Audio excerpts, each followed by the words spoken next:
새벽 6시 알람이 울리기도 전에 김도영은 눈을 떴습니다.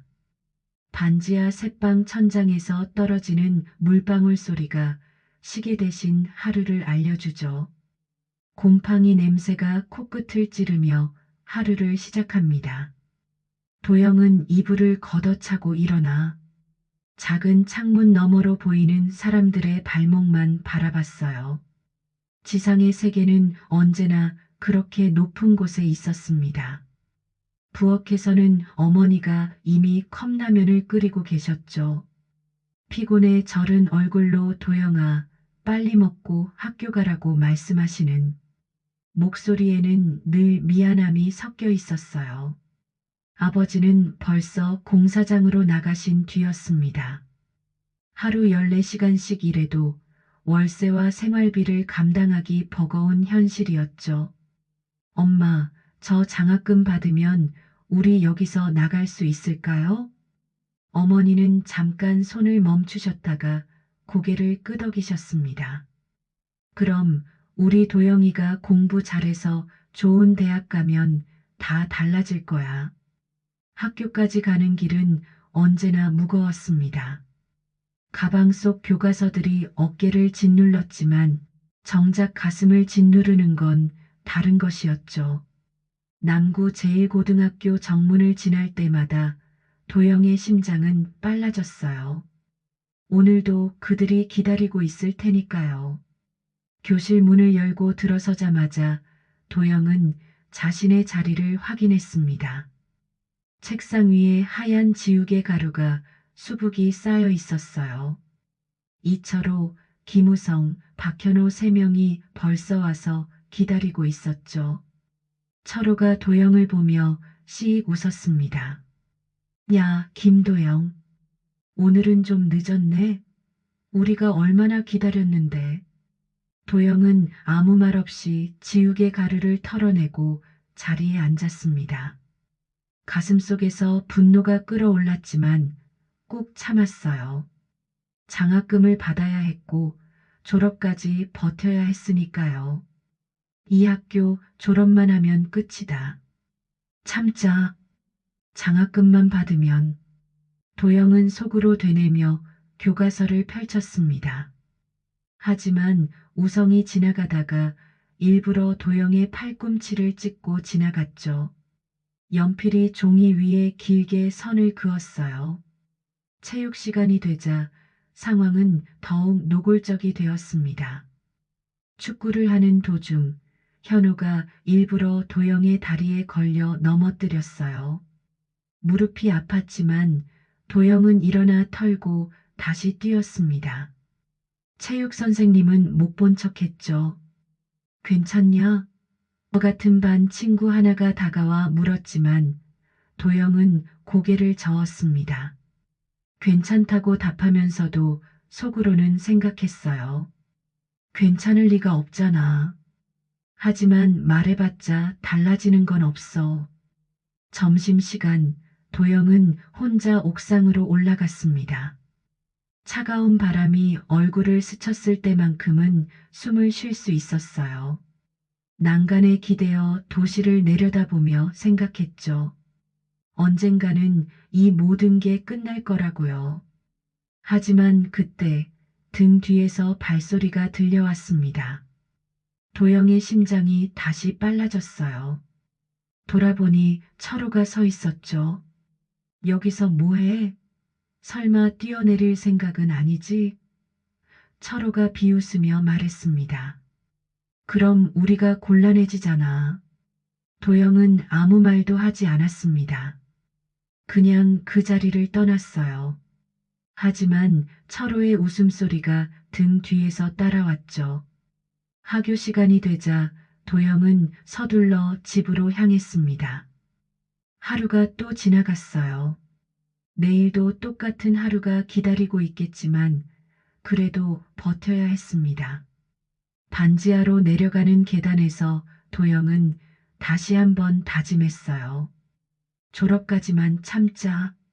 그러면 달라질 거야. 며칠이 지나도 똑같은 일상이 반복되었습니다.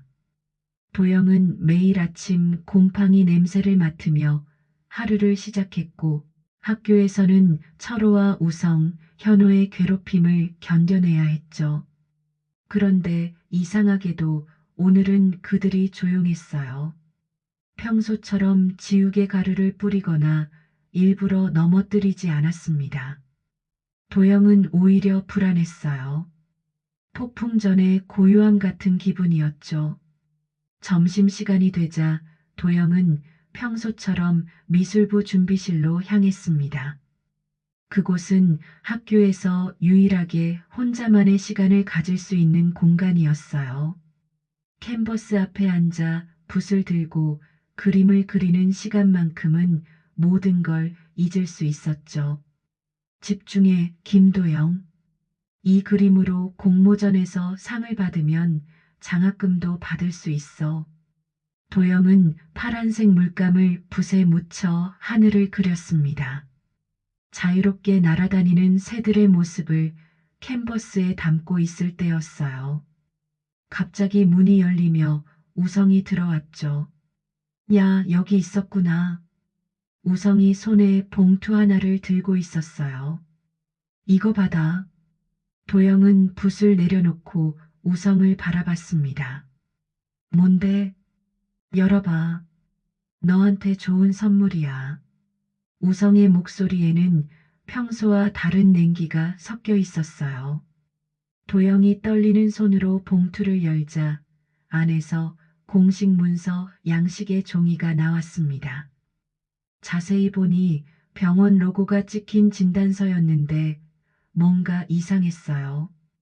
글씨체가 들쭉날쭉했고 도장도 흐릿했죠. 이게 뭐야? 내 아버지가 공사장에서 다친 거 가짜라고 써 있잖아. 산재 아니라 보험 사기라고. 우성이 비웃으며 말했습니다. 이 진단서 들고 가서 학교에 자퇴서 내라. 안 그러면 이 문서를 노동청이랑 경찰서에 보낼 거야. 도영의 손이 떨렸습니다. 아버지가 공사장에서 허리를 다쳐서 2달 동안 병원에 다녔는데 그게 사기라고 하다니요. 말도 안 되는 일이었지만 우성의 눈빛은 진심이었어요. 이건 위조잖아. 우리 아버지는 정말 다쳤어. 누가 믿겠어? 내 아버지는 이 지역에서 제일 큰 병원 원장이야. 의료사고 조작쯤은 간단하지. 우성이 차가운 미소를 지었습니다. 내가 선택해. 조용히 자퇴할 거냐, 아니면 내 가족 전부 범죄자로 만들 거냐? 도영은 아무 말도 할 수 없었어요. 가슴이 막혔고 숨이 가빠졌죠. 우성은 만족스러운 표정으로 미술부 준비실을 나갔습니다. 그날 저녁 집에 돌아가는 길에 도영은 이상한 광경을 목격했어요. 집 앞 골목에 검은색 승용차 한 대가 서 있었고 차 옆에는 정장을 입은 중년 남자가 담배를 피우고 있었죠. 도영이 가까이 다가가자 그 남자가 고개를 들었어요. 학생이 김도영이지? 남자의 목소리는 권위적이었습니다. 도영은 고개를 끄덕였어요. 나는 남구경찰서장이야. 철호 아버지지. 남자가 담배를 바닥에 던지고 발로 비볐습니다. 학생, 요즘 학교 생활 어때? 친구들과 사이좋게 지내고 있나? 도영의 등에 차가운 땀이 흘렀어요. 철호 아버지가 직접 집까지 찾아온 거였죠. 학생, 시끄럽게 만들지 말자. 내 부모도 편하게 살아야 하지 않겠나? 경찰서장의 눈빛이 날카로웠습니다. 요즘 세상에 거짓 신고하는 사람들이 많아서 말이야. 산재 사기 같은 것도 철저히 조사하고 있거든. 도영은 온몸이 굳었어요. 우성의 협박이 단순한 장난이 아니라는 걸 깨달았죠. 이들은 정말로 도영의 가족을 범죄자로 만들 수 있는 힘이 있었어요. 알겠습니다. 도영이 간신히 대답했습니다. 좋아. 현명한 학생이네. 경찰서장이 차에 올라타며 말했습니다. 조용히 넘어가면 모두 편할 거야. 검은 승용차가 사라진 후 도영은 한참 동안 그 자리에 서 있었어요. 무릎이 후들거렸고 심장이 터질 듯 뛰었죠. 집 안으로 들어가니 부모님이 저녁을 드시고 계셨어요. 도영아, 왜 이렇게 늦었어? 어머니가 걱정스럽게 물으셨습니다. 그냥 미술부에서 그림 그리고 있었어요. 도영은 부모님께 무슨 일이 일어났는지 말할 수 없었어요. 오히려 부모님이 더 걱정하실 테니까요. 방으로 들어가 책상 앞에 앉았지만 공부에 집중할 수 없었죠. 우성이 건넨 위조 진단서와 경찰서장의 협박이 머릿속에서 맴돌았어요. 이제 정말로 막다른 길에 몰린 기분이었습니다. 경찰서장과의 만남 이후 며칠 동안 도영은 제대로 잠을 이루지 못했습니다. 학교에서도 철호와 우성, 현우의 시선이 더욱 무겁게 느껴졌어요. 그들은 이제 공공연하게 도영을 무시했죠. 마치 이미 승부가 끝난 것처럼 말입니다. 어느 금요일 오후 도영은 평소보다 일찍 하교했어요. 미술부 활동이 취소되었거든요. 집으로 가는 길에 편의점에서 우유를 사려고 했는데 갑자기 익숙한 목소리가 들려왔습니다. 야, 빨리 와. 늦으면 안 된다고 했잖아. 철호의 목소리였어요. 도영은 편의점 음료수 진열대 뒤에 몸을 숨기고 조심스럽게 밖을 내다봤습니다. 철호와 우성, 현호 세 명이 고급 아파트 단지 쪽으로 걸어가고 있었어요. 저들이 왜 저기로 가지? 도영의 호기심이 발동했습니다. 평소 같으면 그냥 지나쳤겠지만 며칠 동안 쌓인 분노와 궁금증이 도영을 움직이게 했어요. 멀찍이 떨어져서 그들을 따라갔죠. 세 명은 고급 빌라 단지 안으로 들어갔습니다. 도영은 담장 너머로 몰래 지켜봤어요. 그들은 지하 주차장으로 내려갔죠. 한참을 기다린 후 도영도 조심스럽게 지하 주차장으로 내려갔습니다. 지하 주차장은 생각보다 넓었어요. 고급 외제차들이 줄지어 서 있었죠. 도영은 기둥 뒤에 숨어서 그들의 행동을 관찰했습니다. 철호가 구석진 곳에 창고 문을 열었어요. 아무도 없지? 우성이 주변을 둘러보며 물었습니다. 당연하지. 여긴 우리만 아는 곳이야. 현우가 대답했어요. 도영은 숨을 죽이고 더 가까이 다가갔습니다. 창고 안쪽을 들여다볼 수 있는 위치까지 이동했어요. 그리고 그곳에서 믿을 수 없는 광경을 목격했죠. 창고 안에는 고급 양주병들이 상자째 쌓여 있었어요. 라벨을 보니 병원에서 사용하는 의료용 알코올이 아니라 정말 비싼 술들이었죠. 그뿐만 아니라 서류 뭉치들도 곳곳에 흩어져 있었습니다. 이번 주에 가져온 것들 정리하자. 철호가 서류를 뒤적이며 말했어요. 아버지 사무실에서 가져온 수사 관련 문서들이랑 우리 아버지 병원 창고에서 가져온 술들도 처리해야 하고 우성이 술병을 들어 올리며 말했습니다. 도영의 심장이 쿵쾅거렸어요. 그들이 부모의 직장에서 물건을 훔쳐오고 있었던 거였죠. 그때 현우가 카메라를 꺼내 들었습니다.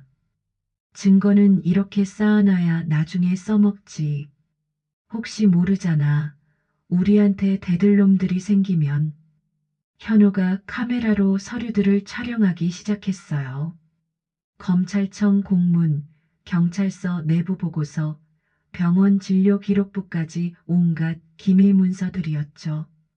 김도영 그 새끼도 곧 조용해질 거야. 우성이 웃으며 말했습니다. 우리 아버지가 만든 가짜 진단서 보고 얼마나 놀랐는지 봤어? 완전 쫄았던데. 당연하지. 우리 아버지들이 누군데? 철호가 으스댔어요. 경찰서장, 병원원장, 검사.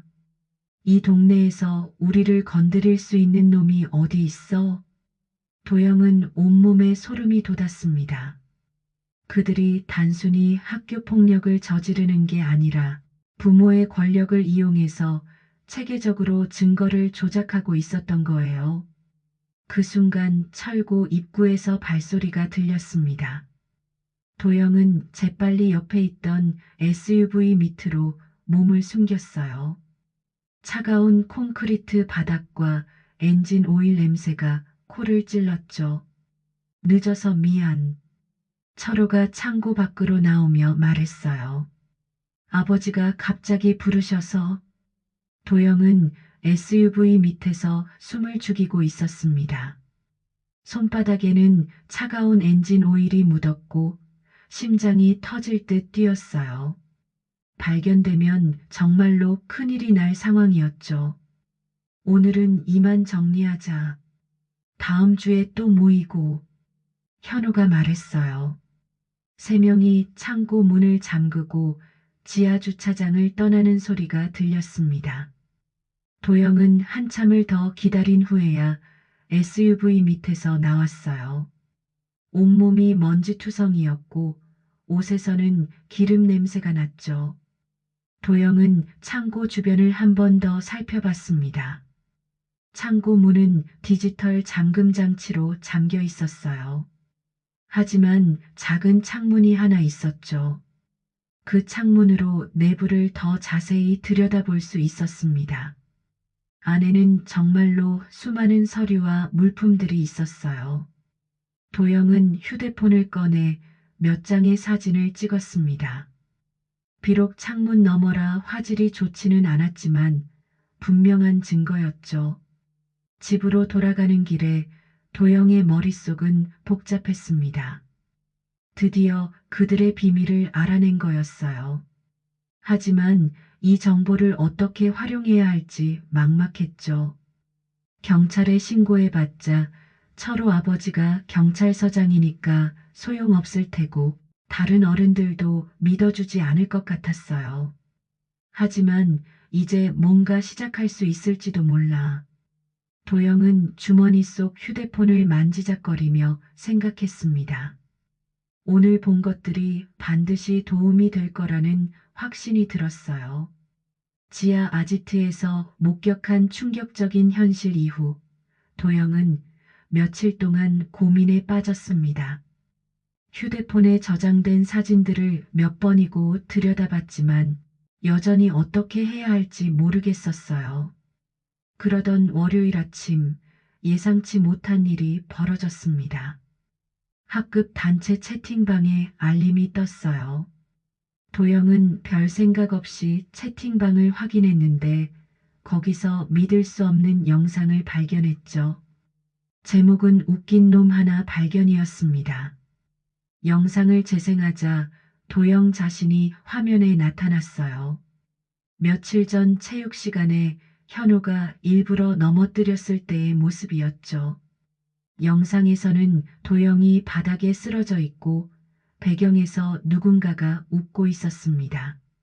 저 새끼 완전 웃기지 않냐? 넘어지는 거 봐라. 목소리의 주인은 분명 박현우였어요. 도영의 손이 떨렸습니다. 그들이 자신을 괴롭히는 장면을 몰래 촬영해서 올린 거였죠. 채팅방에는 벌써 댓글들이 달리기 시작했어요. 키읔키읔키읔 진짜 웃기네. 쟤 맨날 혼자 다니더라.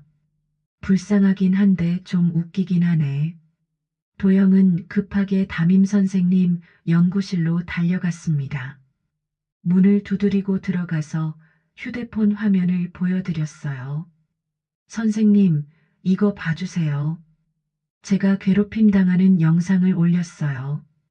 담임 선생님은 영상을 대충 보더니 어깨를 으쓱했습니다. 이런 건 장난이잖아, 도영아. 요즘 애들 다 이런 식으로 놀아. 너무 예민하게 받아들이지 마. 하지만 선생님, 이건 분명히. 알겠어, 알겠어. 내가 그 애들한테 주의 정도는 줄게. 그러니까 너도 친구들이랑 좀 더 친하게 지내보려고 노력해봐. 도영은 할 말을 잃었어요. 담임 선생님조차 이 상황을 심각하게 받아들이지 않는 거였죠. 점심시간이 되자 상황은 더욱 심각해졌습니다. 복도를 지나갈 때마다 아이들이 도영을 보며 킥킥거렸어요. 영상을 본 학생들이 도영을 놀리기 시작한 거였죠. 야, 넘어지는 왕자님 오신다. 조심해. 또 넘어질지도 몰라. 도영은 참을 수 없어서 경찰서에 신고하기로 결심했어요.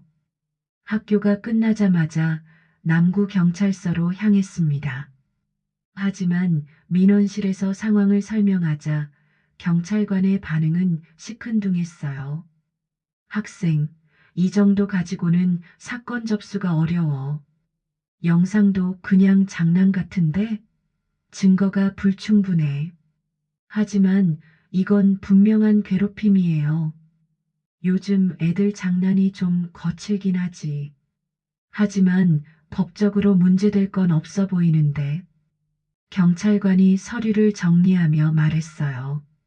학교 폭력이라고 하려면 좀 더 심각한 증거가 있어야 해. 도영은 경찰서를 나오며 무력감을 느꼈습니다. 아무도 자신의 편이 되어주지 않는 것 같았어요. 집으로 가는 길에 편의점에 들렀는데 그곳에서 어머니를 만났습니다. 도영아, 왜 이렇게 늦었어? 어머니가 걱정스럽게 물으셨어요. 그냥 학교 일로요. 어머니는 도영의 표정을 유심히 살펴보셨습니다.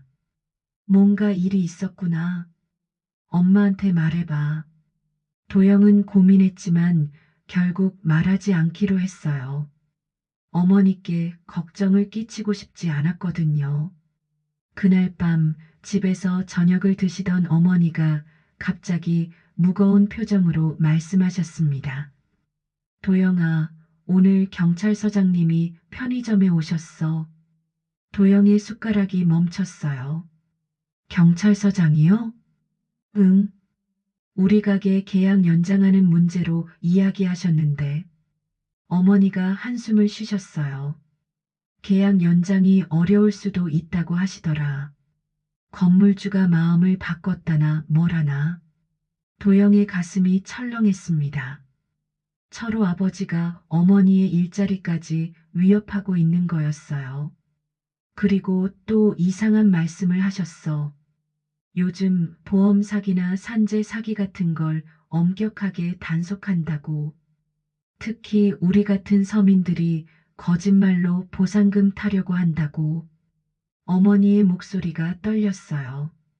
도영은 이제 완전히 이해했습니다. 그들이 가족 전체를 위협하고 있다는 것을요. 단순히 학교에서의 괴롭힘이 아니라 가족의 생계까지 위협받는 상황이었죠. 엄마, 걱정하지 마세요. 아무 일도 일어나지 않을 거예요. 도영은 어머니를 안심시켰지만 속으로는 분노가 끓어올랐어요. 이제 더 이상 참을 수 없다는 생각이 들었죠. 그날 밤 도영은 침대에 누워 천장을 바라봤습니다. 휴대폰에 저장된 지하 아지트 사진들을 다시 꺼내봤어요. 이것들이 반드시 도움이 될 거라고 믿었죠. 이대로 당할 수는 없어. 반드시 방법을 찾을 거야.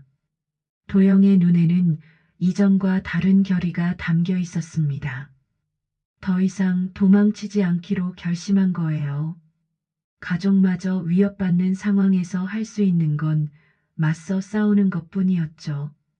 다음 날 아침 도영은 평소보다 더 무거운 마음으로 학교에 갔습니다. 어머니의 일자리까지 위협받는 상황에서 더 이상 혼자 견딜 수 없다는 생각이 들었어요. 그래서 용기를 내어 유일한 친구인 민수에게 도움을 요청하기로 했죠. 민수는 도영과 중학교 때부터 친했던 친구였어요.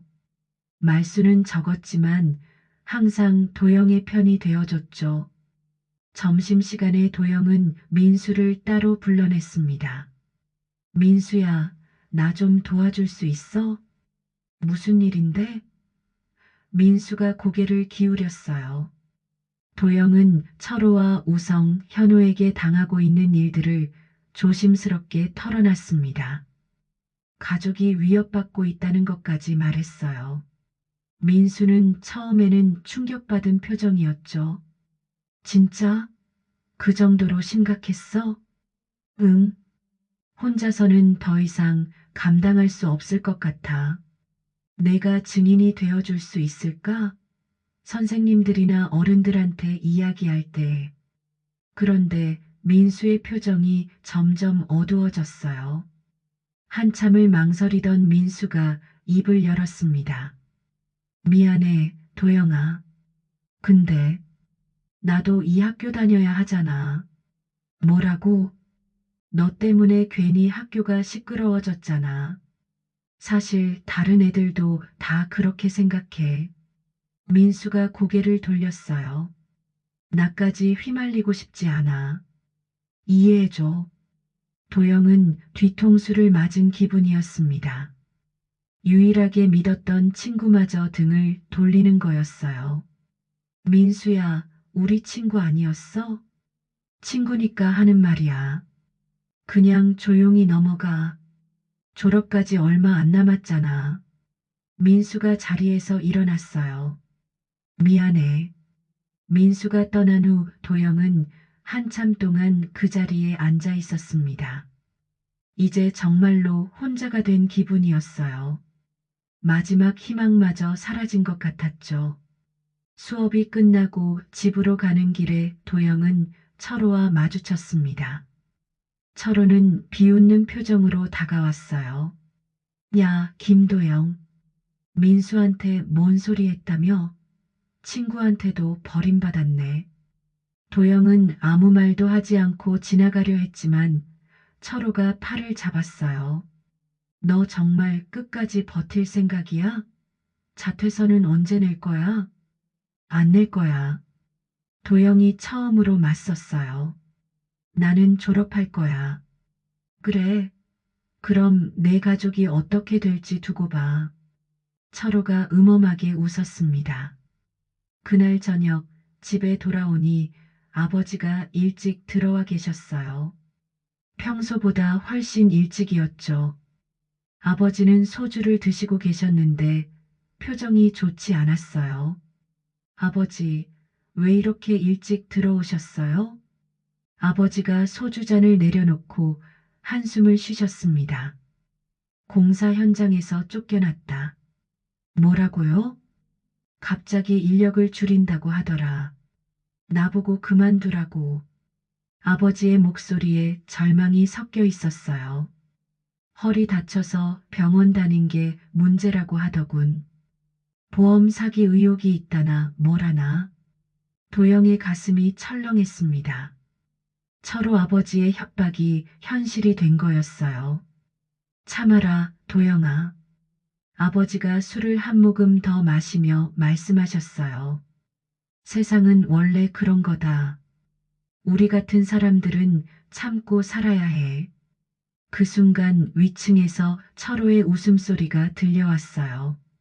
철호네 가족이 같은 건물 위층에 살고 있다는 걸 도영은 그제야 깨달았죠.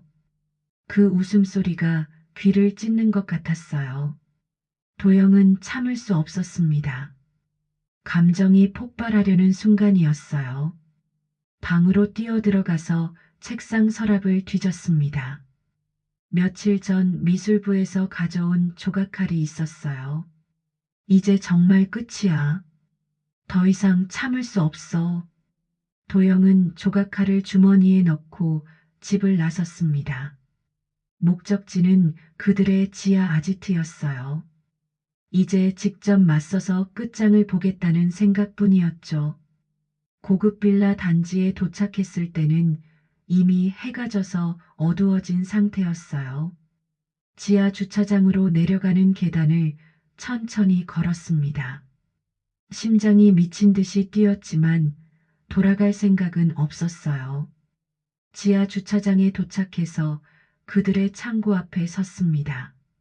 문은 여전히 디지털 잠금 장치로 잠겨 있었어요. 하지만 도영은 안으로 들어갈 생각이 없었죠. 그들이 올 때까지 기다릴 생각이었어요. 조각칼을 쥔 손이 떨렸습니다. 정말로 이걸 사용할 수 있을까 하는 생각이 들었어요. 하지만 가족이 무너져가는 상황에서 다른 방법이 있을까 싶었죠. 그때 차가운 바람이 불어와 도영의 뺨을 스쳤습니다. 갑자기 정신이 번쩍 들었어요. 이렇게 하면 자신도 그들과 똑같은 사람이 되는 거였죠. 도영은 조각칼을 바닥에 떨어뜨렸습니다. 그리고 철문 앞에서 발걸음을 멈췄어요. 차가운 눈물이 볼을 타고 흘렀습니다. 이렇게 하면 안 돼. 다른 방법이 있을 거야. 도영은 고개를 들어 천장을 바라봤습니다. 절망 속에서도 포기하지 않겠다는 마음이 다시 생겼어요. 분명히 다른 방법이 있을 거라고 믿었죠. 조각칼을 주우고 집으로 돌아가는 길에 도영은 다짐했습니다. 폭력이 아닌 다른 방법으로 이 상황을 해결하겠다고요. 지하 아지트에서 돌아온 후 며칠 동안 도영은 깊은 절망에 빠져 있었습니다.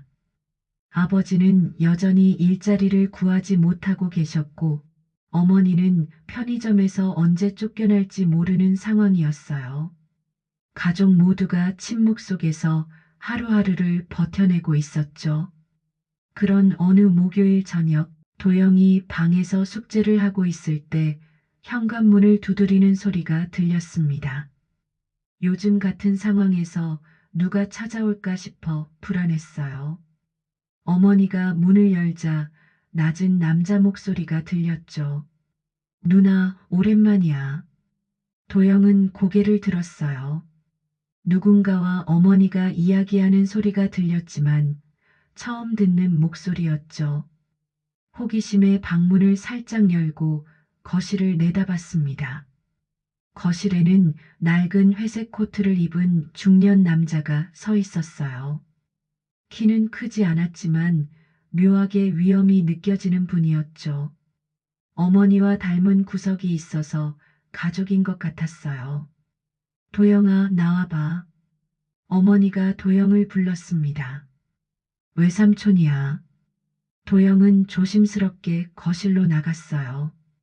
외삼촌이라고 하는데 어머니한테서 외삼촌 이야기를 들어본 적이 없었거든요. 안녕하세요. 도영이 인사했습니다. 그래, 내가 도영이구나. 많이 컸네. 외삼촌이 도영을 자세히 살펴봤어요. 나는 내 외삼촌 김정호야. 오랫동안 서울에서 일하느라 얼굴을 못 봤지. 어머니가 외삼촌께 차를 대접하며 말씀하셨어요. 매형은 어디 가셨어요? 응급실에 갔어. 요즘 힘든 일이 많아서. 외삼촌이 차를 마시며 대답했어요. 그런데 누나, 요즘 집안 분위기가 좀 이상하네. 무슨 일 있어? 어머니는 잠시 망설이셨다가 최근에 일어난 일들을 조심스럽게 말씀드렸어요. 형부가 일자리를 잃은 것, 편의점 계약 연장이 어려워진 것, 그리고 도영이 학교에서 어려움을 겪고 있다는 것까지요. 외삼촌은 조용히 듣고 계셨습니다. 그러다가 갑자기 도영을 똑바로 바라봤어요. 도영아, 학교에서 정확히 어떤 일이 일어나고 있는 거야? 도영은 어머니를 쳐다봤어요. 어머니가 고개를 끄덕이자 도영은 용기를 내서 모든 것을 털어놨습니다. 철호와 우성, 현우의 괴롭힘, 부모들의 협박, 그리고 지하 아지트에서 목격한 것들까지요. 외삼촌의 표정이 점점 굳어졌어요. 도영의 이야기를 끝까지 들은 후 외삼촌이 무겁게 입을 열었습니다. 정말 심각한 문제네. 이건 단순한 학교 폭력이 아니야. 외삼촌은 무슨 일 하세요? 도영이 물었어요. 외삼촌이 잠시 망설이더니 조용히 대답했습니다. 예전에 청와대 민정수석실에서 일했었어. 지금은 은퇴했지만 도영과 어머니는 깜짝 놀랐어요. 청와대라니 상상도 못했던 일이었죠. 그래서 이런 권력형 비리에 대해서는 좀 알고 있어. 외삼촌이 서류 가방을 열었어요. 사실 이번에 온 것도 남구 지역의 공직자 비리를 조사하기 때문이야. 가방 안에서 두꺼운 파일들이 나왔습니다. 도영이 눈을 크게 떴어요. 이 자료들은 경찰서와 검찰청, 그리고 일부 의료기관의 내부 비리에 관한 문건들이야. 외삼촌이 파일을 펼쳐 보였어요. 우연의 일치인지 내가 말한 그 아이들의 부모들과 관련된 내용들이 많아. 도영은 파일 속 사진들을 봤어요. 철호 아버지인 경찰서장이 누군가와 돈봉투를 주고받는 사진, 우성 아버지 병원의 의료진이 가짜 진단서를 작성하는 장면, 현호 아버지가 재판 관련 기밀을 누설하는 통화 녹음까지 있었죠. 이런 자료들이 어떻게 몇 년 전부터 수집해온 거야. 하지만 결정적인 증거가 부족했어. 외삼촌이 도영을 바라봤어요. 그런데 내가 목격한 지하 아지트, 그곳이 핵심일 수도 있겠어. 외삼촌은 도영이 찍어온 사진들을 자세히 살펴봤습니다. 비록 화질이 좋지 않았지만 충분히 의미가 있는 증거들이었어요. 이 자료들과 내가 가진 증거를 조합하면 그들의 숨통을 조일 수 있을 거야. 외삼촌의 눈빛이 날카로워졌어요. 하지만 내 각오가 필요해. 이 일은 쉽지 않을 거야. 어떤 각오요? 이 사람들은 권력을 가지고 있어. 반격도 만만치 않을 거야. 외삼촌이 진지하게 말했어요.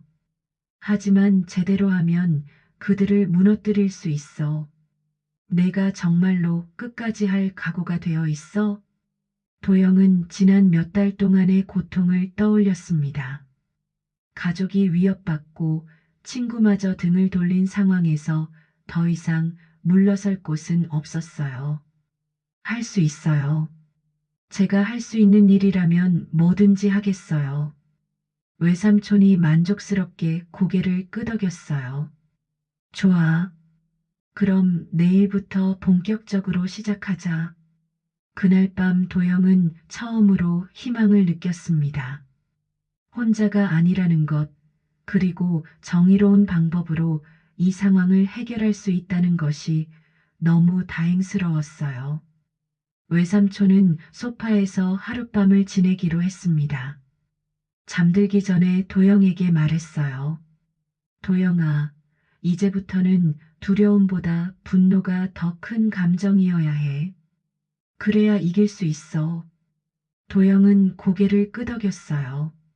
정말로 그런 감정을 느끼고 있었거든요. 처음으로 두려움보다 분노가 더 큰 순간이었죠. 외삼촌과 함께 계획을 세운 지 사흘째 되는 날, 드디어 작전이 시작되었습니다. 외삼촌은 도영에게 정교한 계획을 알려줬어요. 지하 아지트에 다시 침입해서 그들의 증거물들을 더 확실하게 확보하는 것이었죠. 오늘이 기회야. 그 아이들이 방과 후에 다른 곳에 간다는 정보를 확인했어. 외삼촌이 작은 USB를 도영에게 건네줬어요. 이 안에는 특별한 프로그램이 들어있어. 그들이 저장한 파일들을 복사할 수 있지. 도영은 USB를 주머니에 넣었습니다. 정말 할 수 있을까요? 너라면 할 수 있어. 내가 이미 한 번 들어가 봤으니까. 외삼촌이 도영의 어깨를 두드렸어요. 중요한 건 들키지 않는 거야. 15분 안에 모든 걸 끝내야 해. 학교가 끝나자 도영은 곧바로 고급 빌라 단지로 향했습니다. 심장이 빠르게 뛰었지만 이번에는 두려움보다 결의가 더 컸어요. 외삼촌이 준비해준 도구들을 확인하며 지하 주차장으로 내려갔죠. 다행히 지하 주차장에는 아무도 없었어요. 도영은 외삼촌이 가르쳐준 대로 디지털 잠금 장치를 해제했습니다. 생각보다 쉽게 문이 열렸어요. 창고 안은 지난번보다 더 많은 물건들로 가득했습니다. 새로운 서류 뭉치들과 고급 술병들이 추가로 쌓여 있었어요. 도영은 재빨리 컴퓨터를 찾았습니다. 구석에 노트북 한 대가 켜져 있었죠. USB를 꽂자 자동으로 프로그램이 실행되었어요. 화면에는 수많은 파일들이 나타났습니다. 폭행 영상들, 뇌물거래 사진들, 그리고 가장 충격적인 것은 아버지들 간의 전화 통화 녹음 파일들이었어요. 김 서장, 그 집 아들 좀 조용히 시켜야겠어. 걱정 말게. 부모 직장부터 날려버리면 저절로 조용해질 거야.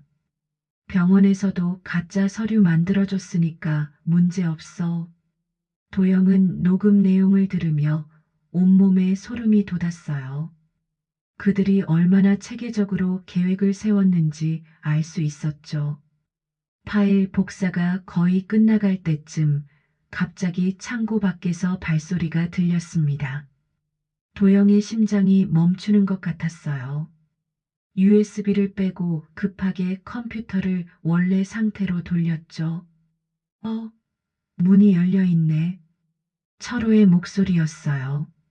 도영은 재빨리 창고 안쪽 선반 뒤로 몸을 숨겼습니다. 이상하네. 분명히 잠갔는데. 우성이 창고 안으로 들어왔어요. CCTV 확인해 봐야겠어. 현우가 휴대폰을 꺼내며 말했습니다. 도영은 숨을 죽이고 있었어요. 들킬 뻔한 상황이었지만 다행히 그들은 별다른 의심 없이 몇 가지 물건만 챙기고 나갔습니다. 다음 주에 모든 증거 정리하자. 김도영 그 새끼도 곧 포기할 거야. 문이 닫힌 후 도영은 한참을 더 기다렸다가 창고를 나왔어요. USB 안에는 결정적인 증거들이 모두 들어 있었죠. 집으로 돌아가자 외삼촌이 기다리고 있었습니다. 어떻게 됐어? 성공했어요. 도영이 USB를 건네줬어요. 외삼촌은 즉시 노트북에 USB를 연결해서 파일들을 확인했습니다. 대박이야. 이 정도면 충분해. 그날 밤 외삼촌은 밤새 작업했어요. 수집한 모든 증거들을 정리하고 언론사와 수사기관에 제보할 자료를 만들었죠. 내일부터 일이 터질 거야. 외삼촌이 도영에게 말했어요. 각오해. 다음 날 아침 지역 인터넷 신문에 폭탄 같은 기사가 터졌습니다. 남구 제1고 권력형 학교 폭력의 충격적 실체, 경찰서장 마이너스 병원원장 마이너스 검사, 자녀 비호위의 조직적 은폐. 기사에는 도영이 수집한 증거들과 외삼촌이 준비한 자료들이 상세히 공개되었어요. 폭행 영상, 뇌물 사진, 통화 녹음까지 모든 것이 공개된 거였죠. 학교는 순식간에 아수라장이 되었습니다. 기자들이 몰려왔고 철호와 우성, 현우는 창백한 얼굴로 조퇴했어요. 오후에는 더 큰 일이 벌어졌습니다. 철호 아버지는 경찰서장직에서 직위해제되었고 우성 아버지 병원에는 보건복지부 감사팀이 들어갔어요. 현우 아버지는 검찰 내부 조사에 소환되었죠. 그날 저녁 도영은 학교 옥상에서 철호와 마지막 대면을 했습니다. 철호는 완전히 달라져 있었어요. 예전의 오만함은 사라지고 분노와 절망만 남아 있었죠. 넌 끝까지 살아남았네. 철호가 이를 갈며 말했어요. 우리 아버지들 다 망했어. 만족해? 만족하지 않아. 도영이 차분하게 대답했어요. 나는 그냥 정의가 실현되길 원했을 뿐이야. 하지만 조심해라. 철호가 마지막으로 협박했지만 예전 같은 힘은 없었어요. 도영은 눈을 피하지 않고 철호를 똑바로 바라봤습니다.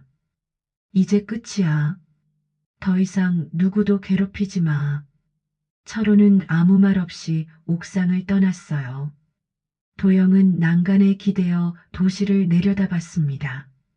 마침내 모든 것이 끝난 기분이었어요. 사건이 터진 지 한 달이 지났습니다. 남구 제1고등학교는 완전히 달라진 모습이었어요. 교장 선생님이 교체되었고 학교폭력 전담 교사가 새로 부임했죠. 무엇보다 학생들의 분위기 자체가 변했습니다. 도영은 여전히 같은 반지하 새방에서 살고 있었지만 집안 분위기는 전혀 달랐어요. 아버지는 새로운 건설회사에서 일자리를 구하셨고 어머니는 편의점 계약을 연장할 수 있게 되었거든요. 무엇보다 가족들이 서로를 바라보는 눈빛이 달라졌죠. 도영아, 정말 대단한 일을 해냈구나. 아버지가 저녁 식탁에서 말씀하셨어요. 아버지가 자랑스럽다. 어머니도 눈시울을 붉히며 도영의 손을 잡으셨습니다. 우리 아들이 이렇게 용감한 줄 몰랐어.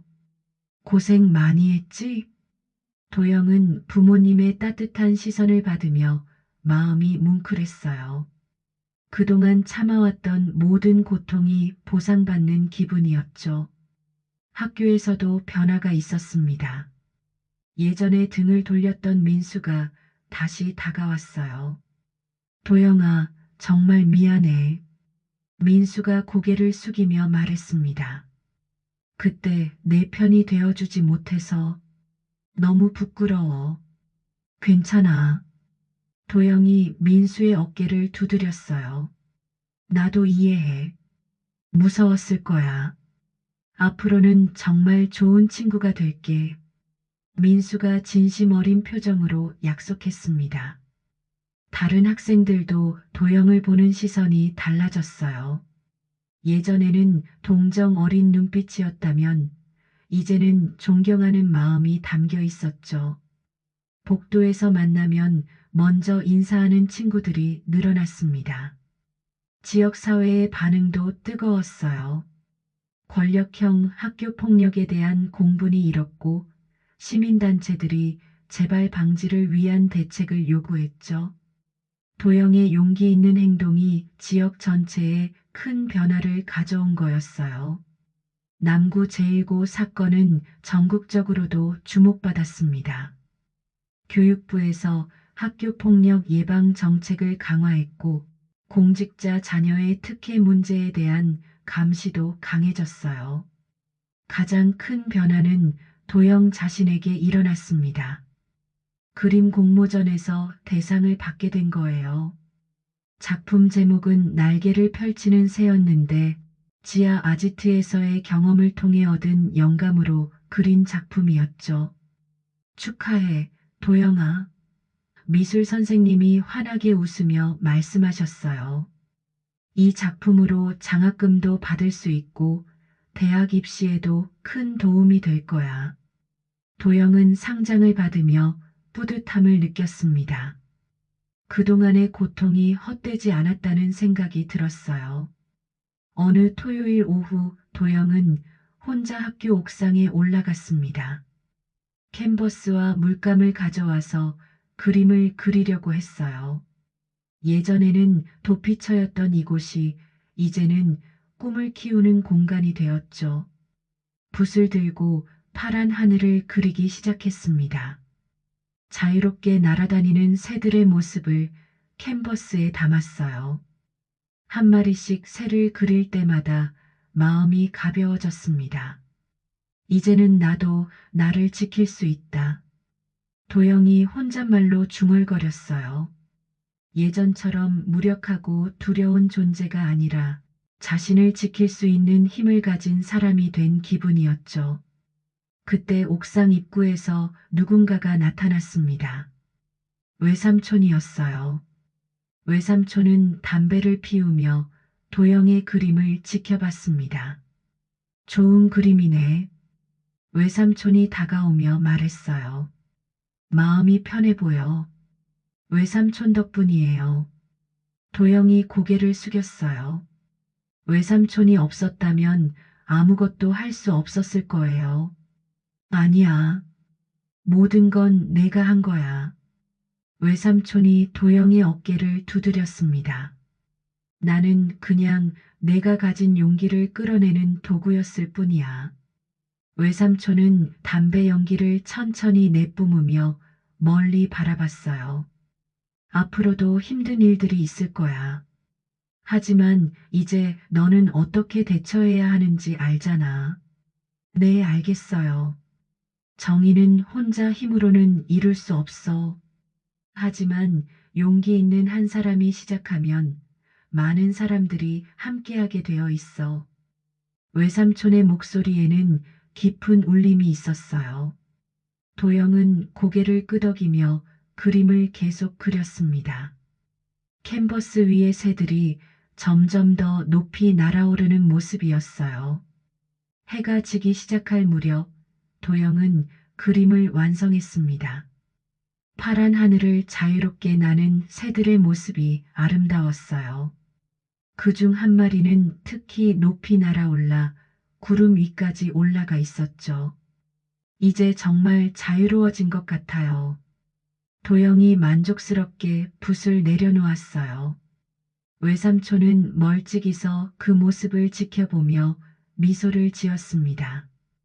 담배 연기가 바람에 날려 하늘로 올라가는 모습이 마치 도영의 꿈처럼 보였어요. 남구 제1고등학교의 권력형 학교 폭력 사건은 이렇게 막을 내렸습니다. 한 소년의 용기가 불러온 변화는 개인을 넘어 사회 전체에 울림을 주었죠. 도영은 이제 더 이상 피해자가 아니라 자신의 인생을 스스로 만들어가는 주인공이 되었습니다.